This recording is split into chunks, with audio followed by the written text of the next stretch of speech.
Hello students, आज हम पाश्चात्य राजनीतिक चिंतन के तीसरे महान चिंतक संत थॉमस एक्विनास के बारे में पढ़ेंगे। संत थॉमस एक्विनास यानी इंग्लिश में जिनको सेंट थॉमस एक्विनास कहा जाता है, उन्हें मध्य युग का सबसे महान राजनीतिक चिंतक के रूप में जाना जाता है। फोस्टर के शब्दों में कहा जाए तो जो उन्होंने कोट किया है वह सब समूचे मध्ययुगीन चिंतन का प्रतिनिधित्व करता है, जैसा कि अन्य कोई अकेले नहीं कर सका। इसलिए फोस्टर ने उनको विश्व का महान क्रमबद्ध दार्शनिक भी कहा है। थॉमस एक्विनास के जन्म के बारे में कहा जाता है कि नेपल्स राज्य जो कि इटली में था, उसके एक्विनो नगर में हुआ था।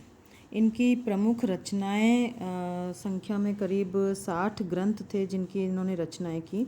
प्रमुख ग्रंथ जो हैं वो इनके माने जा सकते हैं: ethics, politics, on kingship, rule of princess, सुम्मा कंट्रा जेंटाइल्स और भी इसी तरह के बहुत सारे ग्रंथ हैं उनके।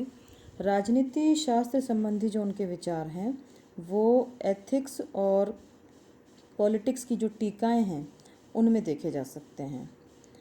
इस ग्रंथ का पॉलिटिकल साइंस के जो हम स्टूडेंट्स हैं, आप और हम, उनके लिए प्रमुख महत्व इस कारण से है कि इसमें एक्विनास ने कानून की पूरी व्याख्या और उसका बहुत अच्छे से विश्लेषण यानी कि एनालिसिस किया है। थॉमस एक्विनास को महानतम मध्यकालीन दार्शनिक भी कहा जाता है और ये मध्यकाल के दार्शनिकों में उनका नाम सबसे ऊपर इसलिए लिया जाता है क्योंकि उन्होंने अनेक परस्पर विरोधी तत्वों और सिद्धांतों में समन्वय स्थापित करके एक पद्धति का यानी कि एक मेथड का रूप देने का प्रयास किया। एक्विनास को धर्मशास्त्र, तर्कशास्त्र और राजनीति शास्त्र का अपने युग का सबसे श्रेष्ठ अधिकारी विद्वान माना जाता है। ये कहा जाता है उनके लिए कि संभवतः ज्ञान का कोई ऐसा क्षेत्र नहीं था जिसमें उनकी श्रेष्ठता यानी कि बुद्धि का परिचय स्वीकार न किया गया हो। संत थॉमस एक्विनास मध्य युग की उस विचार परंपरा से रिलेटेड थे जिसे मध्ययुगीन विश्वविद्यालयवाद की संज्ञा दी गई है। उनका महत्व इसलिए भी है कि उन्होंने दो पुराने जो आचार्य थे, अरस्तु और ऑगस्टाइन, उनके दर्शन शास्त्र और धर्मशास्त्र के जो परस्परी विरोधी सिद्धांत थे उनमें एकता स्थापित करने की कोशिश की। अरस्तु विवेक पर यानी कि रीज़न पर जोर देते थे और ऑगस्टाइन विश्वास पर स्ट्रेस देते थे। एक्विनास अरस्तु की बातों को सही तो मानते थे लेकिन उसे अंतिम सत्य नहीं मानते थे। थॉमस एक्विनास का राजनीतिक चिंतन के बारे में हम बात करें, एक्विनास के दर्शन का मूल मंत्र जो है वो समरसता और समैक्यता यानी सिंथेसिस पर बेस्ड है और सार्वभौमिक संश्लेषण और सर्वांगीण व्यवस्था के निर्माण की कोशिश है। उनका संपूर्ण ज्ञान जो है वो एक ऐसे पिरामिड की तरह है जिसका आधार बहुत सारे जो स्पेशल साइंसेज हैं, विशेष विज्ञान जो हैं, उनसे मिलकर के बना है।